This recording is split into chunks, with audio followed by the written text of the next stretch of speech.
Assalamualaikum warahmatullahi wabarakatuh. Alhamdulillahil wahdah. Salatu wassalamu ala rasulillah wa ala alihi wa ashabihi wa mawalah wa ba'du. Ikhwanil kiram, hadirin wal hadirat, kaum muslimin wal muslimat yang dimuliakan oleh Allah subhanahu wa ta'ala. Alhamdulillah, hari ini kita sudah masuk pada hari yang ke-28 Syawal. Mudah-mudahan Allah subhanahu wa ta'ala tetap memberikan keberkahan kepada kita. Hadirin wal hadirat, kaum muslimin wal muslimat yang dimuliakan oleh Allah subhanahu wa ta'ala, salah satu yang sangat penting bagi kehidupan kita untuk mengetahui mana perintah Allah dan mana larangannya, mana perintah Rasul dan mana larangan Rasul adalah ilmu.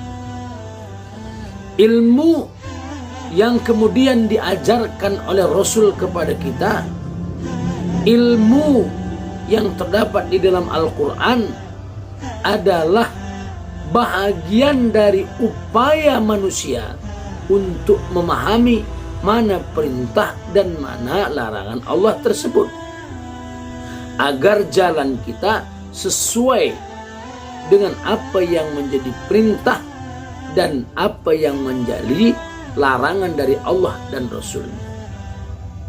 Karena manusia memiliki potensi, kalau tidak mengikuti perintah dan larangan Allah, maka potensinya dia mengikuti hawa nafsunya sendiri. Karena itu maka orang-orang yang berilmu sangat dihargai oleh Allah subhanahu wa ta'ala. Allah subhanahu wa ta'ala berfirman dalam Al-Quran, A'udzubillahi minasyaitonirrajim. Bismillahirrahmanirrahim. Yarfa'illahu alladhina amanu minkum walladhina utul ilma darajat. Allah subhanahu wa ta'ala mengangkat derajat orang-orang yang beriman dan berilmu di antara kalian. Oleh karena itu maka orang-orang yang memiliki ilmu harus mengamalkan ilmunya agar ia termasuk orang yang takut kepada Allah. Inilah pujian Allah kepada orang-orang yang berilmu tersebut. Allah subhanahu wa ta'ala menyatakan, innama yakhshallaha min ibadihi al-ulama'u. Sesungguhnya ulama itu adalah orang yang paling takut kepada Allah dari kalangan hamba-hambanya. Jadi dari kalangan hamba Allah, ciptaan Allah, yang paling takut kepadanya adalah para ulama.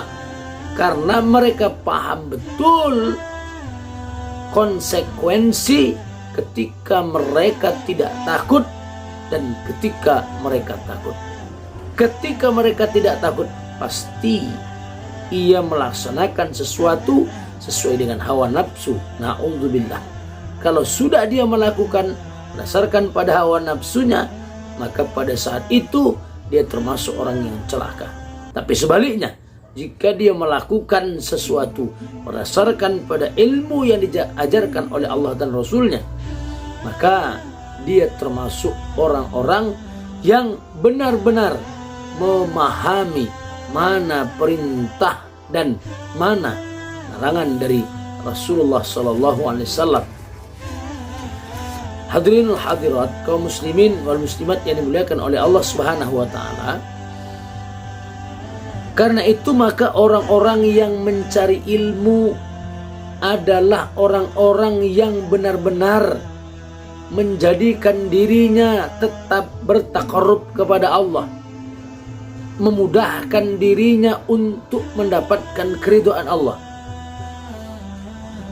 Rasulullah SAW telah bersabda dalam satu hadis bahwa thalabul ilmi faridatun ala kulli muslimin.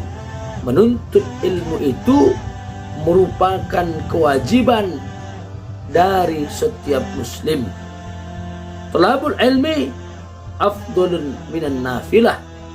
Menuntut ilmu itu lebih afdol, lebih mulia daripada sholat sunnah. Li'an taqdua fatata'allamu baban minal ilmi khairum min an tusalla mi'ata rak'atin. Ketika seseorang membahas satu bab berkaitan dengan persoalan ilmu, itu lebih baik daripada dia sholat 100 rakaat. Luar biasa.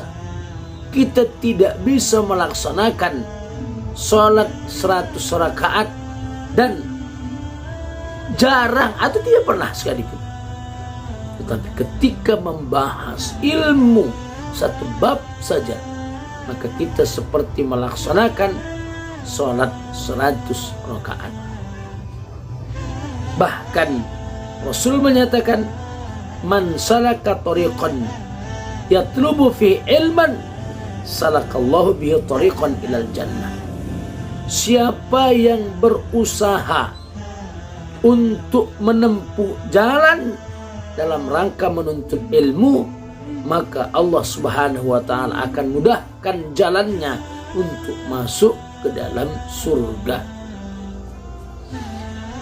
Di zaman Rasulullah SAW, dari kalangan sahabat banyak yang kemudian berjihad, tapi kemudian turun firman Allah yang menyatakan bahwa hendaklah ada orang yang tinggal yang dia kemudian memahami ilmu, sehingga orang-orang yang pulang dari berjihad itu harus memahami ilmu dari orang yang tadinya tinggal, karena dia betul-betul memahami serta mempelajari ilmu tersebut.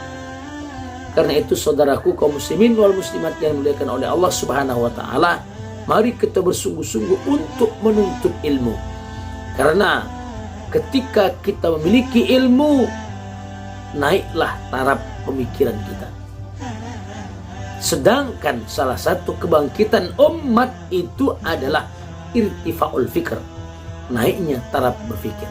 Jadi kalau kita memahami, kalau kita mempelajari ilmu yang diajarkan oleh Allah dan Rasulnya lewat wahyu dalam Al-Quran, dalam hadis Rasulullah SAW, maka insya Allah pada saat itu kita berupaya untuk membangkitkan umat ini, belajar, mengajar, sehingga umat ini menjadi cerdas. Dan kecerdasan umat ini itulah yang insya Allah akan menjadikan orang-orang yang berada pada agama ini berupaya untuk menjadikan agama ini semakin bangkit. Demikian, mudah-mudahan ada manfaatnya. Ila liqa ma'as salamah. Assalamualaikum warahmatullahi wabarakatuh.